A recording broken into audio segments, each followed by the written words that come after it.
I must thank Rais for asking an 83-year-old person whose mind is failing and can't remember all the things that did happen and would happen and should happen. However, it is wonderful to see this wonderful gathering here tonight. I would like to say that most of us know what fair and free elections are. We know that we want to have no discrimination between persons, and every eligible person who wishes to participate as a candidate in elections has the right to do it, and nothing should prevent him from being able to do this. We have had a very eloquent presentation from Dr. McCoy and from the others, shorter, but since there are 1, 2, 3, 4 men, I think I can take a little bit more time.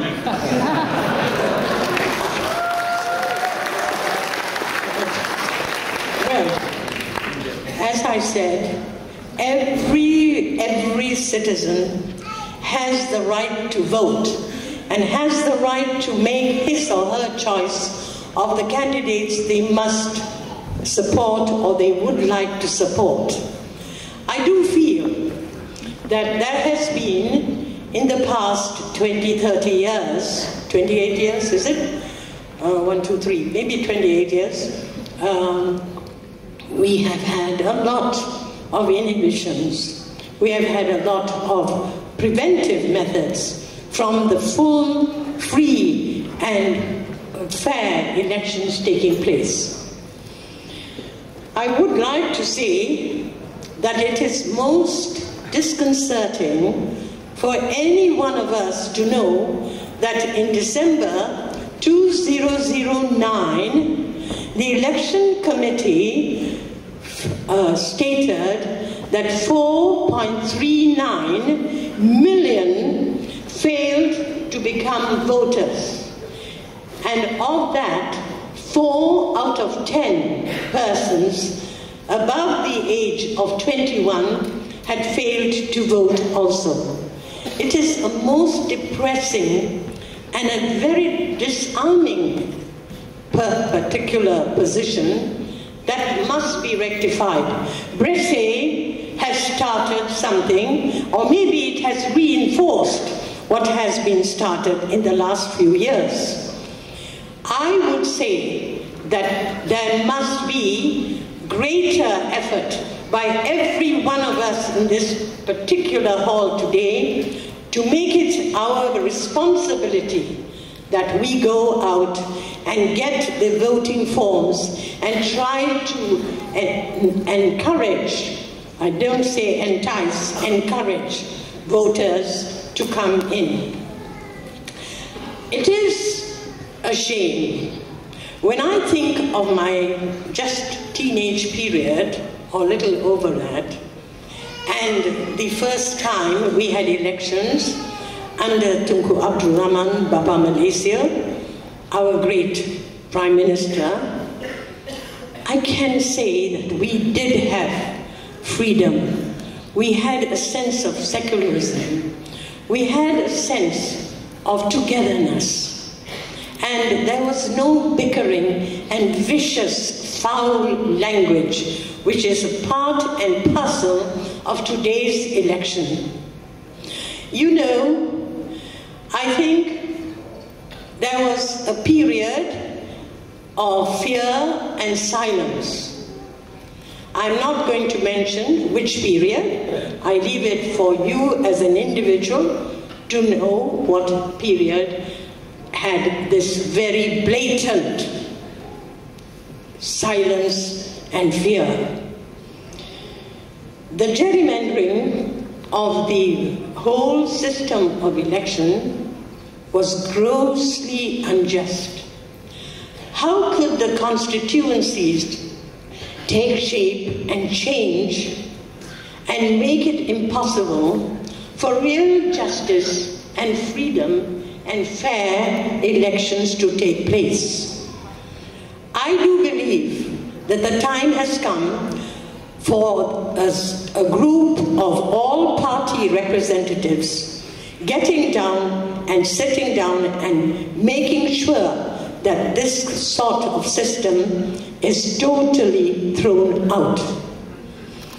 You know, in some areas, there are people who have, because of some mismanaging, voting rigging, corruption, etc., have brought up the cases which they hoped would bring about fair play, justice, and rule of law.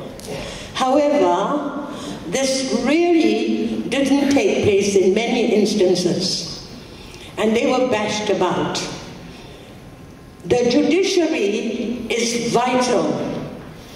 The judiciary, which works without fear or favor, is something that we must all try to make ourselves quite clear. For it is only when the citizens of a country begin to alert all persons, including the high and the mighty, and the people who have no voice, who do not go into the corridors of power. We must be able to change this. One good example of what a judiciary had done, when we think of the Bush versus Gore election for presidency. If you remember, the federal court stopped the elections in Florida, and Bush won the elections. The judiciary, in this case, was really corrupt. Jeb Bush was the governor of Florida. I do say that many of us have lost our faith, and perhaps we do not turn to the judiciary or feel that we will get anywhere there with this with some of these aspects. When you consider fair elections, sorry, I'll try and rush. Is it right? Wrong. That's 83 for you. When you consider fair elections, I think, in fairness, we have to do with justice to the voters, to candidates, and to parties that are participating in this country. They must not only be seen, they must not only be fair, but they must be seen to be fair. International observers have in some countries been very effective. Jimmy Carter, for one, has been an outstanding person in this respect. Look at what is happening in Afghanistan and in Myanmar. Myanmar has not permitted any international person from coming in, and has not permitted any other international visitors to come in and be just ordinary observers. Ladies and gentlemen, I know that I am often told that I lack a lot of discipline. So now, I must with discipline stop. All I can say is this, that we need every single one of us to make a stand and to be able to do some of the things that Dr. Ronnie McCoy has mentioned in his very eloquent and very realistic and down-to-earth presentation. We are the citizens.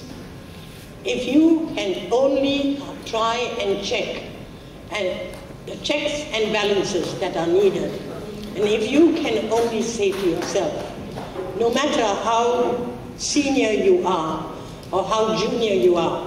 There was a young man that pleaded that at the age of 18, he should have the right to vote.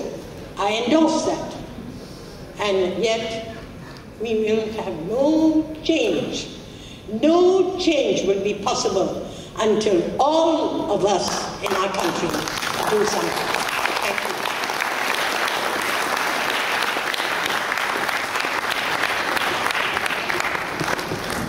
Thank you, Mrs. Mupalan.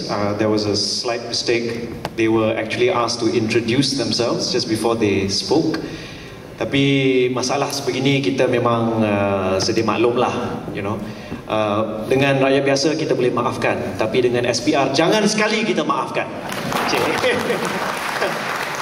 You see, that's how you cover up for a mistake. Okay, so the people who had spoken tadi, ya, mereka yang kita dah dengar impian ataupun satu wawasan ataupun gagasan, ya, tentang Malaysia yang harus kita lahirkan, Malaysia yang harus kita bersihkan untuk menjadi satu Malaysia yang lebih bersih. Yang pertama sekali tadi, Dr. Ronald McCoy, ex-president of the Malaysian Medical Association. Seterusnya Mr. Lim Chee, Vice President of the Malaysian Bar Council. Saudara Hilman Idham, salah seorang daripada mahasiswa UKM4 yang telah ditangkap sewaktu kempen Hulu Selangor. Saudara Aziman bin Mohd Yunus, an 18-year-old who can drive already. Boleh ke? Sure not. And of course, Mrs. Mupalan, former president of the National Council of Women's Organisation, NCWO. Terima kasih kepada semua.